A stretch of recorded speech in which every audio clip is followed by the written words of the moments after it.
My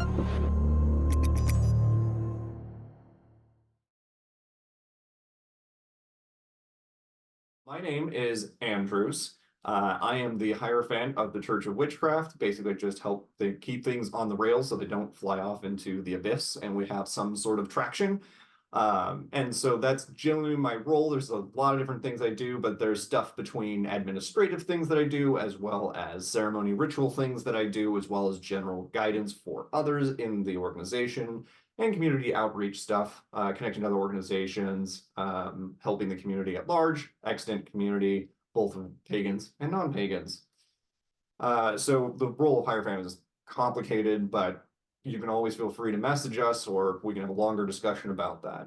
Also, thank you to everybody who's here tonight, whoever's watching in the future on the internet or YouTube or whatever platform you might be in the future watching as well. Hopefully these will stay on recording some platform, and if not, we'll figure out how to get it on the website. Tonight, we are going to be talking about the ethics of witchcraft. The ethics of witchcraft are fraught with complication. So I'm going to try to keep this as focused and direct as possible. Can't answer everything because of limited time. Broadly, we're going to be talking about what are ethics in the first place, and also why they matter to us, and why we even have to care about the ethics of witchcraft, or really anything. Ethics will also be looking at the categories of divination in ethics. It will also be looking at spellcraft for ethics of spellcraft. And we'll also be looking at group and communal, group or communal witchcraft as well, those ethics. So things like covens and worship groups and societies and that kind of thing. So the first thing that we need to get is a ground floor, basically, to understand what are ethics in the first place. So there are two main components of ethics, but three overall. Morals are perceptive states of right and wrong. So perceptive states basically just means subjectivity. They're up to the individual, usually informed by other individuals, their culture, their communities, the groups that they're around. And so those are the perceptive states of right and wrong. I don't adhere to one universal component that says what definitively is right and wrong. And even a culture can't really do that. Each one of us does that subjectively. It also describes how to conduct yourself.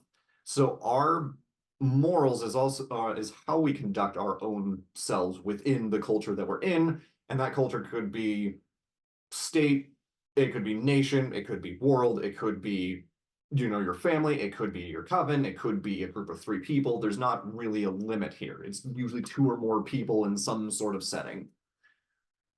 The next piece of that is our values. Values are what we hold in high esteem or respect. So these are really important things to us. And again, these are subjective. You can obviously see why, because what Ember might say is very important to her, is not necessarily important to me. However, in a group setting, such as the Church of Witchcraft, there are values that we hold and generally share amongst the majority of us. There's generally the betterment of our groups, there's the outreach for community, and so those are some of those values there. So values are going to be widely varied between circumstance, between your own opinions and your own experiences. Those two combined, your morals and your values, is what comprises your ethics. So the ethics are informed by your morals and values. These are the behaviors or the enacting of your morals and values.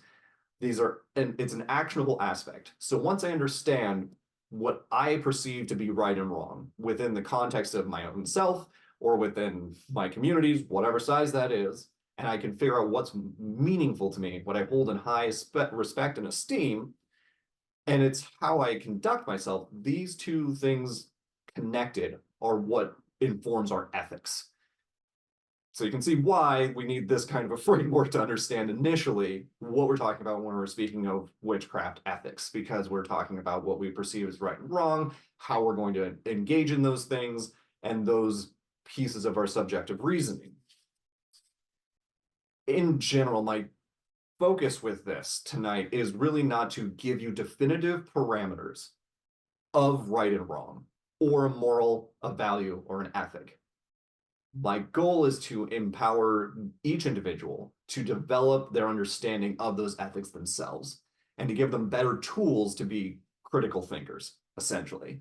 Because there's no way that I can possibly start dictating your morals and values. And frankly, if you're in an organization that's dictating your morals and values, unless for some reason you think that's a great idea, you may want to be a little more curious about their leadership and their purpose, especially if they're telling you what to think and feel. I wholeheartedly don't think that should be a thing that we're doing, especially as witches. We're creative types. We're forging our own path in a lot of ways. And if we're not doing, we would do a disservice if we weren't building your critical thinking skills. So why do these things even matter, really? Initially, we can look at the different paradigms. So the juxtaposition or the comparisons between right and wrong. I'm not going to go into each one of these, but things that are right and wrong, evil and good, appropriate or inappropriate, as well as anything that has to do with those kinds of dualities, right? So the reason that these are important is how do we conduct ourselves? Just as we were looking at what morals kind of inform us to do. If we're working within a group or a coven or whatever organization that you're in, we have to figure out what's inappropriate and appropriate. Sometimes it's verbally stated. We see that in codes of ethics. We see that in rule setting. We see that in behaviors. And with those behaviors, we are informed almost subconsciously. They're modeled behaviors. So the way that others act around you or act within that organization when you come into that group and you're starting interfacing with them, the way they behave is the way that they're modeling how they want to behave and act and what becomes appropriate or inappropriate.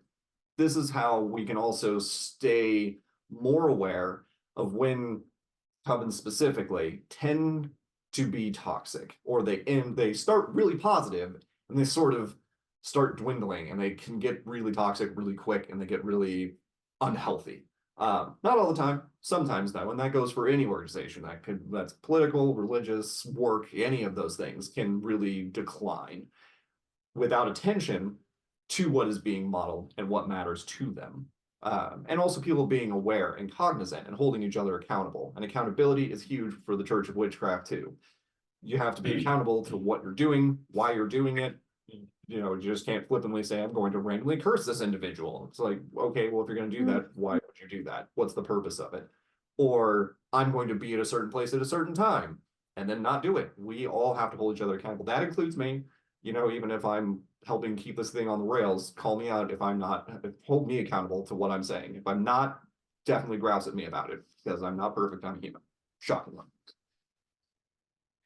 One way that I look at these dynamics of these opposites or seemingly opposites, the good, evil, right, wrong, inappropriate, appropriate, is referenced. A lot of my background comes from Hermeticism, or at least some of it's informed by that. One of the principles of that is polarity. And from the Kybalians specifically, it states, and I want to talk about this polarity, their definition, there's multiple ways, there's multiple versions of this. The closest, most consistent definition is one I'm giving of the Kybalion. So the Hermetic function of polarity, everything is dual. Everything has poles. Everything has its pair of opposites. Like and unlike are the same. This is a critical distinction. Opposites are identical in nature, but different in degree. Extremes meet. All truths are half-truths. All paradoxes may be reconciled. You can read this and you can look up Hermetic principles and you'll find all of them. There's a whole bunch of them. We're going to talk about the polarity though. The one that I pointed out, like and unlike, are the same. This one struck a chord with me years ago when I read this initially. What I understand this to mean for myself is when you have things that are inappropriate and appropriate. Appropriate is just less inappropriate and vice versa, right? They're all the same phenomena. It's just what degree of that is there. We need to push some of those boundaries with an air of caution. Just staying in our own lane can be limiting and can cause stagnation in groups because they're not trying to push the envelope. And so this polarity is going to shift. There's a whole bunch of other really complicated values that go into this with hermetics, but this is not on hermetics. The concept here is to understand that the formative point for me is that when I realize that these things are the seemingly dual opposites for me are really just the same thing. And that's where we can start manipulating or changing or moving these things around. And we start playing with where this is on the scale, right? So if we have hot and cold, we can make things more hot, we can make things less hot, which would be cold. You can do that across all of them. And that's all of your magical operations. The more effective you are, the more you can dictate where that goes, where you can influence, really. Dictation is not really the best term, I guess, manipulate or inform or suggest one direction or other in that degree on that polarity scale. This gets into the other ideas of rhythm and pendulum and all that stuff. So if you have questions on that, we can also go into it. I don't remember if I talked about this, but you'll hear me pull this out fairly frequently, and I'll reference hermetics throughout most of the sermons if you watch them on our YouTube channel, the previous ones. And so why we need to know this polarity is what are the values that we have? What things are really important to us? What is it that we hold in high esteem and respect? And this can come down to even things like the polarity of safety and not safety, right? When we start looking at dangerous or safe, this is why we need to understand this concept of polarity, where we are on this degree. And this is why I was saying we kind of have to push some of this envelope. And if you're doing things, if you're looking at the polarity of dangerous versus safe, some of the stuff that you're going to do is going to be dangerous, if you will. Change can be uncomfortable and can be problematic for people, and it can cause the death of ego, as an example. And that can cause a danger to the original framework that you had. Is that a negative? Not really. Is it something bad? No. This is up to you to determine. This is why those values are important to tell us how far we're willing to go, where we're willing to go on that spectrum. I run into a lot of people, specifically, any variety. We'll just pick Wiccans for now, even Satanists. They have specific values that matter to them. Wiccans will err on the more safe side of things. And I don't have a judgment on any of these things. That's their option, that they want to stay on that side. And that's where they know that value is important, that they want to stay on the safer side of that degree instead of trying to push this. A lot of ceremonial magicians, for example, will tend to push that dangerous and safe polarity more to the dangerous sides. We'll take the risks. You'll push the boundaries. You'll try and experiment with things. And that can come with risks. It can come with consequences, just like being too safe. Too much safety ends up in stagnation, right? That's when we just start getting to the extremes. If we start getting into dangerous, then we end up dying, or something equally as terrible, right? We can lose the sense of self. We can lose our sense of magic, our connection to deities or entities, our own magic. We can lose our sense of self. And these are some of those dangers that we can really pinpoint. When I've asked in the past of anybody that is in a magical practice of some kind, often when I ask them what kind of dangers are there, I don't get a really solid answer, because they haven't tried. And I realize that it's kind of an unfair question of me to even ask. And this is my own self-reflection, is that it's kind of an unfair question, because if they're on the point that they want to be more safe, how could they possibly answer a question like that? They wouldn't know what the dangers are, because they're all in the safety category on that degree of the side, more extreme side of safety. And so they wouldn't know anything about the dangers. So how would they know anything anyways? And this is one thing that I was reading recently. I was reading a book about Rasputin, for example. It was called Rasputin, the Holy Devil. It was an older book, but the concept in his religious faith had to do with understanding purity and holiness and sacredness through sin. And this was where we start seeing some of the mystic thought in that, right? We're going to do this sin stuff and know what our purity is, what sacredness is. By doing all of the sin, we know how to abstain from it. And people were all over the map on the responses for that in his era, and still are to a certain degree of, is that appropriate? If you're acting in sin, then how do you absolve yourself of that? But if you already are acting in purity, how could you possibly be absolved for that? how do you get to a point of sacredness if you didn't come from a state of being profane, right? Again, we're seeing that polarity, and we have to know what these values are. And we need to know what is important or vital to our witchcraft. What things make up or comprise our witchcraft?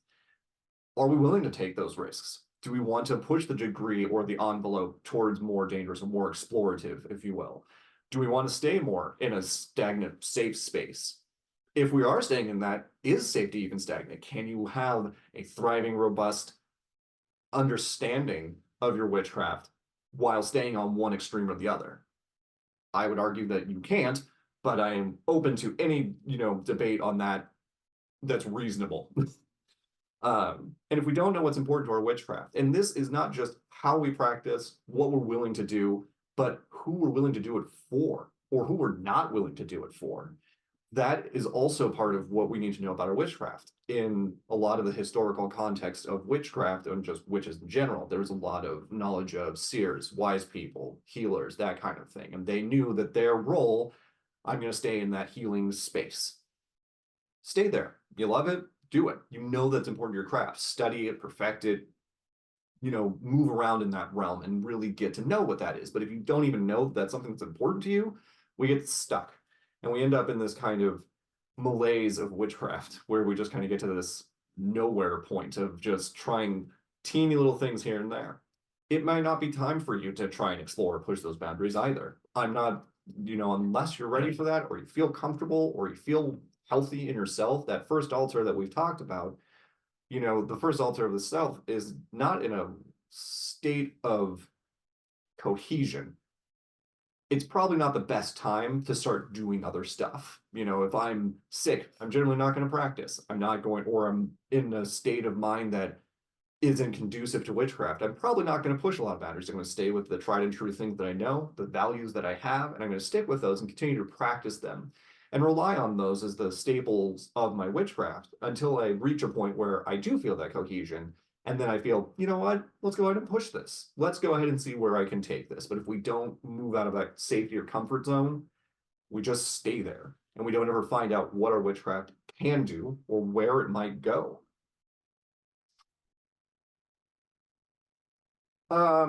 So continue this introduction to ethics, why does any of this matter? What I can't do for everybody is I can't determine your morals, your values, and your ethics. I cannot regulate or enforce your adherence to your morals, values, and ethics. That is beyond my scope. And if people are trying to dictate your morals, values, and ethics, I would almost recommend just walking away from that situation. There should be a comfortable level of being able to challenge these things, have a discussion about them, right? And mine are included. I'm not above that either. If we're ever at any of the SBOTs, you run into me or Sabbat, and you're like, that value makes no sense, or here's my reasons why. Tell me, let's have a conversation, because I'll probably learn something and I won't have thought of it. Or you might pick up on something. I don't know. And that's part of that accountability.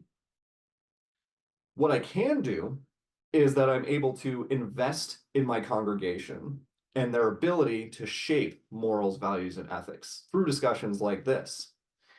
And I can do this for them to do it of their own accord.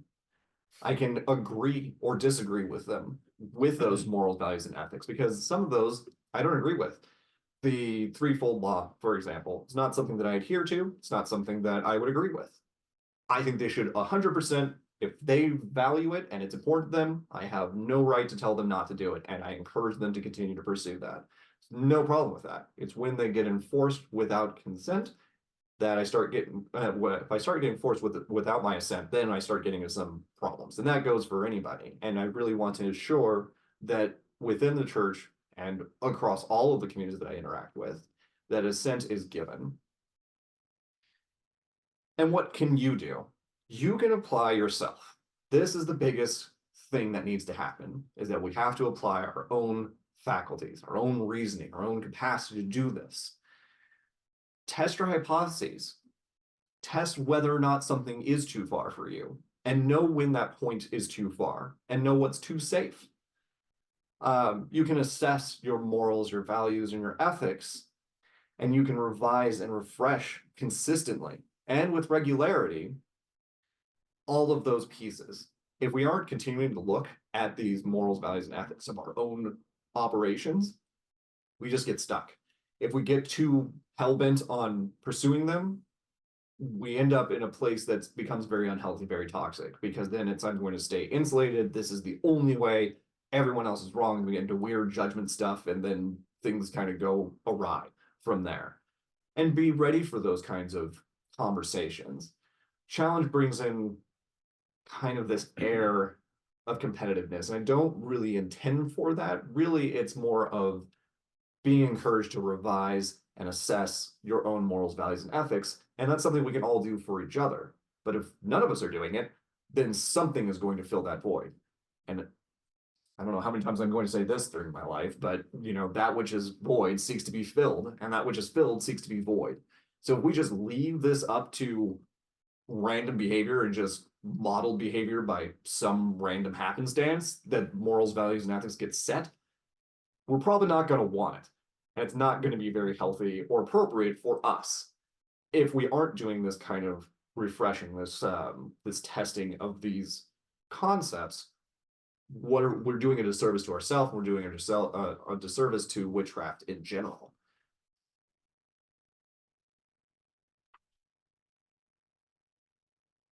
First up of ethics in divination. This is where I have to be very cautious because I have a tendency to rabbit hole into things.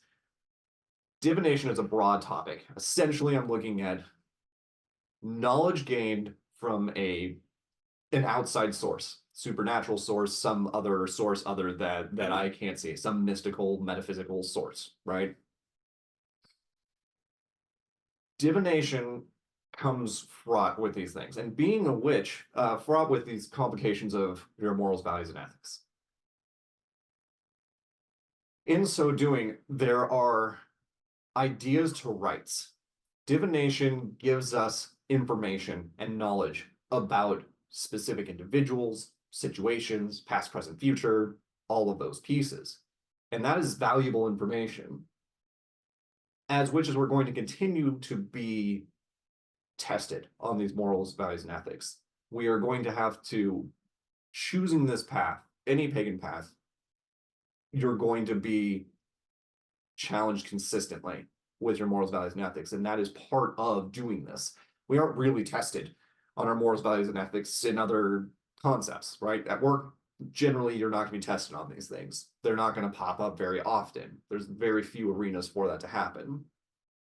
And so this, in witchcraft, we enact divination in a variety of different ways, and it provides that information. And so this brings up the rights to information. A right is the entitlement or not to perform certain actions, or to be in certain states, or entitlements that others perform certain actions, or be in certain states. I can make that a little easier. So this means that you have a right to certain things, like bodily autonomy, for example. We support that. It's part of the reason the first altar exists in that of itself. But your entitlement to certain things, and this is the key word for your right. The entitlement to an action being performed on you or for you or with you, and whether or not this is going to be done for somebody else. And this is kind of relating to that question prior to the recording, is that what rights do we have within witchcraft with this information, for example? What right do you have for the information about others? Safety questions that we have, ancestral knowledge. Do we have a right to that knowledge? If somebody like a client comes to me, or if anybody comes to me and they say, hey, I want to contact my ancestors, I don't know how, can you help me? And I help you do that, and I find information from the ancestor that would cause the family unit to break down. Do I withhold that information? Do they have a right to that information that they've asked for? I don't really know. And this is why this is such a subjective thing. And you need to know why you're choosing that. If somebody is paying you, like when you have professional tarot readers at shops and whatnot, or you're getting donations or some sort of thing that comes from performing a service, does that trump the right of the ancestor to share that information? Can you withhold that? And this is why this matters. I could go on about my own personal ideas about that, but this is really for your critical thinking, for your understanding and consideration. What happens if you do divination and it reveals something that would be unsafe, perilous, dangerous, could hurt the individual? Do you share it or do you withhold it? Do we have the license to do that with? Are we, and even if we don't have a license, are you willing to withhold that information for their betterment, or do you want to tell them? We're informing people through various methods of divination about actions that they could potentially take, paths that might happen for them. Is it appropriate for us to provide that kind of information? How much should we give them?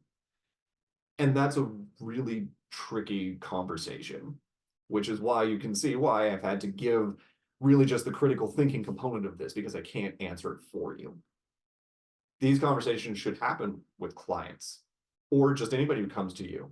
Since witches are historically healers and they provide this kind of information, they provide guidance, then they should also give that kind of information as a heads up. Hey, if I have information, do you want me to withhold anything? And have that conversation prior. Surreptitious divination, big word. Basically, doing divination without somebody's knowledge. Can I read for somebody else and divine information about them and learn that knowledge for whatever purposes, positive or negative, doesn't really matter. Do you have a right to that information? Is that an appropriate or inappropriate thing to do? Doesn't matter to you. I know a lot of baneful magic users using hexes, jinxes, that sort of thing. That doesn't matter. The vindication of that, the vengeance, is acceptable in their practice. For others, it's not. Far be it for me to tell you what to do. I can associate or not associate with you depending on how that goes, but that's a choice for me to make. And this is kind of bringing up the idea of assent versus consent. So consent is really having to do, and please check me if I'm wrong on this one. Consent is legal, the legal right to say I can do a thing. So like 18-year-olds can give consent, legally speaking. I can enter a contract and I can give consent to this thing. Assent is across the board for all of us, and we can be willing or not willing to engage in a thing. I don't know. I can Google that. Right, I looked at this before, but assent is a really important thing. And this has to do with, does somebody assent to giving that information or receiving that information, or are you withholding that information? Is there a legal binding something or other if you have information that's going to be detrimental or dangerous or perceptively as such to you for them? Are they able to withdraw their assent? That's where these two words are really important in what rights do they have. Can we do divination for youth, non-adults in this culture, below 18? Do we need their consent? Do we need of a parent, for example? Do we just need their assent? And that they're like, yeah, I'm good with this. And then you can kind of see where this is going to go into the other topics as well. So assent is the agreement of someone not able to give legal consent to participate in the activity. Right. Well, both of those words look more into both those. They're approximately accurate. Yeah. And this also is held true. I wonder if I get into this in the next one. Let's see here.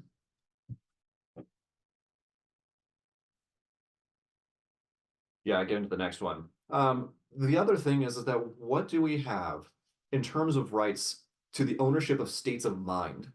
Because we talk about possession, for example, or channeling things. We have to give assent for that in most circumstances, as far as my research has told me. And there's a participation that happens. There's an agreement or a partnership. But who owns that state of mind? Do you? Does the channeling? Does the entity?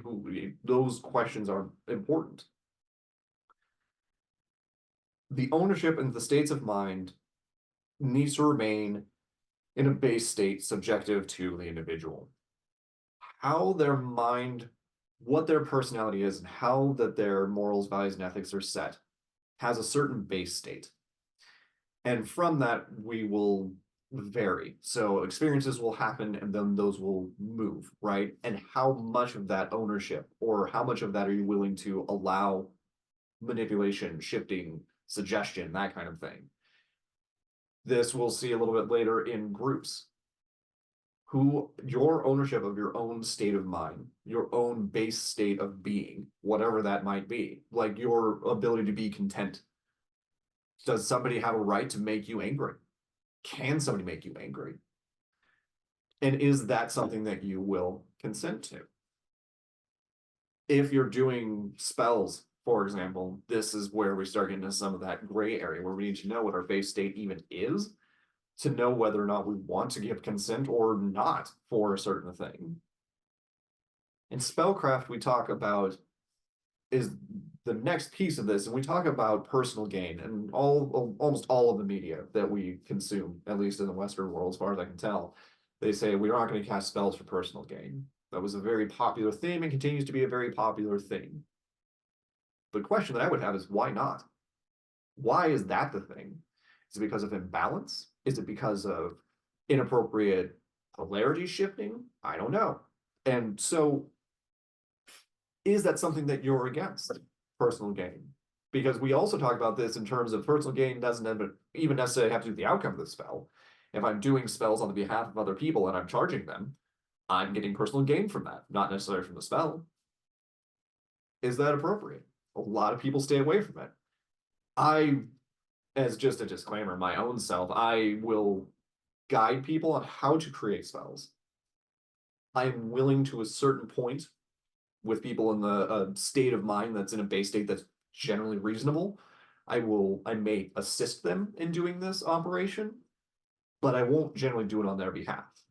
For me and my own ethics, and also for a whole bunch of other magical mechanic reasons, I won't just do stuff on behalf of others. Even if they ask me to, even if they've given all their consent and everything's there, for me, that doesn't work, right? In its entirety. I can teach, I can train, I can guide, I can walk through or walk next to, but that's a my choice thing. And that's because I had to analyze my morals, values, and ethics about that. How does polarity shift if you're getting personal gain? We're moving this slider back and forth on our personal gain. Personal gain doesn't necessarily have to be monetary. Personal gain can also just be a sense of satisfaction. That is still personal gain. Yeah, it's not monetary, but it's still a kind of personal gain. And is that acceptable? And it may or may not be, right? There are people in sports, and Mbappe is one of them. Mbappe is a soccer player. He was doing a whole bunch of stuff with a witch doctor, paid him money for his betterment in his career. And he was one of the top soccer players in Europe. And that caused some problems. Lionel Messi is another one. The army of witches that he has, self-reported army of witches in Brazil that supported him. Is that appropriate? Is that personal gain? I don't know. And when does this become a thing that we need to address? If somebody is doing a personal attack on you, which is generally pretty rare, I just don't see that very often in witchcraft. Most people are more insular and egoistic, which totally okay. It kind of skirts around some of this, right? Because they're not generally out to get people. Other witches don't usually go after other witches, mostly for a lot of a lack of this consideration, I think. The consideration of your morals, values, and ethics, what you're willing to do, your understanding of these machinations, these processes. And because of that, we tend to stay in our own lane and we live and let live mostly. I've seen baneful magic. I perform baneful magic. I've seen groups engage in that. I've read plenty of books that have to do with baneful magic and them doing it in a group setting for malefic reasons. Go nuts. If they want to do that, that's great. I don't necessarily have to associate with it. I don't have to go as far as they do, or I don't have to do it at all. But this then starts asking another difficult question. What gives us the right as witches to disregard consent and assent? At what point are we allowed to disregard that? Can we disregard that? Are you okay with that? In most instances, the behavior that's been modeled and shown, most witches have been okay without asking for consent or assent. They will do spells and stuff for family members, for other people, without them knowing. And everybody's kind of okay with it. And that's the modeled behavior that I'm talking about. Again, I come from a place that this is not a judgment thing for me. It's just my observations of what witches are doing and how they're acting. My group included, myself included. Do I do spells for people? Sure. Have I asked for their consent to do this? Not in every instance. What about hexes or other, jinxes, curses, that kind of thing? That's 100% not doing it with their consent, right? And is that okay for you? For me, in many instances, it is. There's a certain level that I'm willing to do that. Generally, I stay away from it without some sort of solid reasoning behind it. And it can be even as small as, so the reason that one of the most recent hexes that one of the hexes I worked in the past had to do with somebody killed a spider. That was it. That was the only thing that happened. And I was like, and it was purely out of malice from the individual that killed the spider. Wasn't in their space or any of that stuff, not bothering them. They just didn't like it and they wanted it gone. And that was enough for me. That may not be enough for you, and you may need more. Sometimes I may need more. That's not always the case. There's a whole range of factors that goes into that. But you're casting spells, and even if it's a benefic one, something that's helpful, something that is meant for the betterment of the individual, what gives you the right to do that for them without them knowing? And is that okay? And it might be. And if it is, go nuts. Do it all the time. I'm not here to dictate these things for you. I'm just, like I said, here to give you some points to think about, some of this critical reasoning to assess, should I really do this? That personal gain also comes up because something may go awry. Think about common depictions of genie, right? Or jinn, if you will. You want to make a wish, for a better job. Great. Then who doesn't get that job? If you get the job, somebody else isn't going to get the job or the money, right? This is the same thing for money spells, for love spells, for any of those things. If I'm casting something along those lines, somewhere down the line, somebody's not going to get that money. Somebody's not going to get that job. There are also points of consent that show up when working with astrology, reading people's charts. I have, and this also raises questions for me too, that I'm reflecting on. Birth charts reveal a lot of information about people. Most people are flippant and they don't really care about their birthdays and they don't really put any information into that or whatever. And I have access to a lot of those birthdays at my work, for example, and they just freely share this information. Now, I gain information from astrology charts about them and I interact with them based on these charts. They didn't consent to it. They just gave away the information. That doesn't necessarily mean that the information is yours to use to what you want. I do, though, at least in that particular instance. And I'm just curious about that for my own self. And so this is my own same reflection that I'm demonstrating as modeled behavior to reflect on your own behaviors about spells and divination and that kind of thing.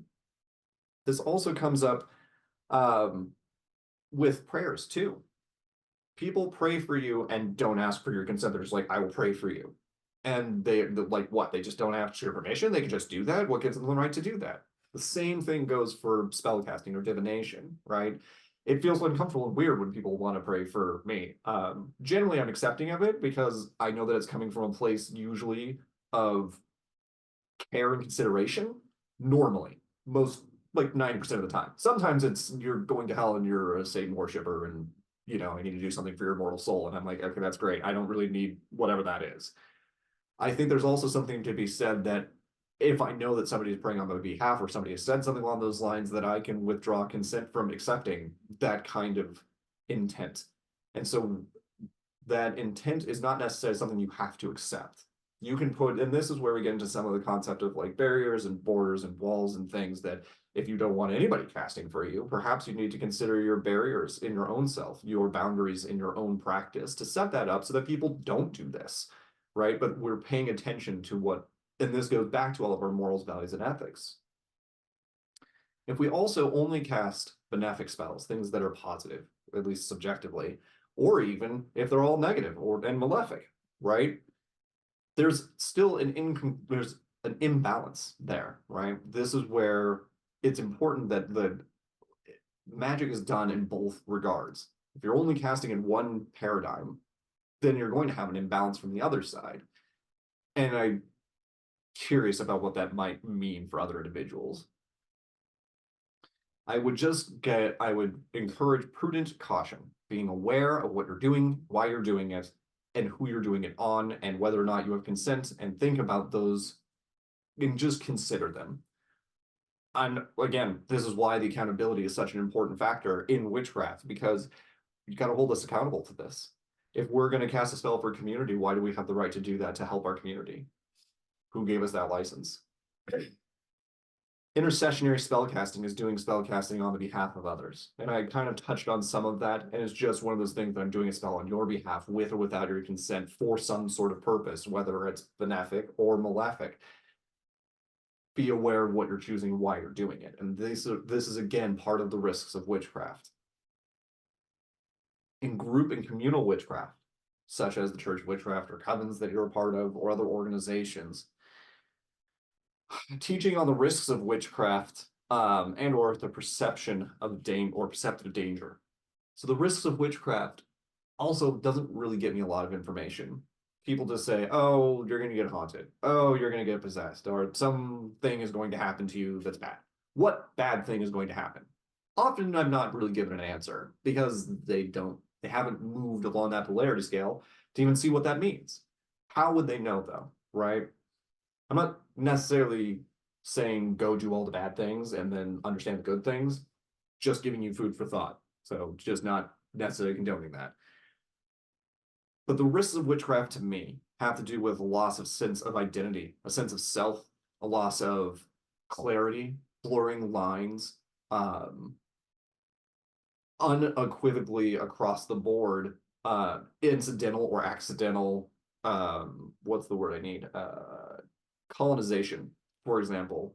Taking witchcraft is just, okay, so for example, colonizing kind of language, things that have to do with ownership or rights to witchcraft or boundaries that say Western esoteric occultism is witchcraft and that is the only witchcraft, right? This is more of that kind of colonizing thinking, right? And it's not an expansive, inclusive model. And I definitely, for myself and for the church that I would speak on behalf of this, that certainly that is something that we would discourage, is this kind of colonizing thought process behind it, is just to be open and aware. There are a lot of things that I've read. For example, I was reading a book on voodoo recently. That book shows a lot of sigils, for example. Sigilcraft existed in Africa. It just does. They don't use that term for it. It's a veve, but that's a whole other story because that's specifically their practice. But it's the same, it's a very similar process to sigilization, right? So sigils don't just come out of Europe, they are everywhere. And these concepts are more archetypes that are shared globally speaking. Losing your unique ID of yourself, your own identity, is a really big problem, especially when you start just identifying with the group. I had this issue when I was running another company that was unrelated to witchcraft, that I became not just the teacher, the instructor, I was also the mascot of the thing. And if I left, it stopped working because I was no longer there. And it was tied to me. And my whole ego concept was wrapped up in this. And when that went away, I had to reconstruct my ego because I didn't know what I was without it. And the same thing can be said to happen with community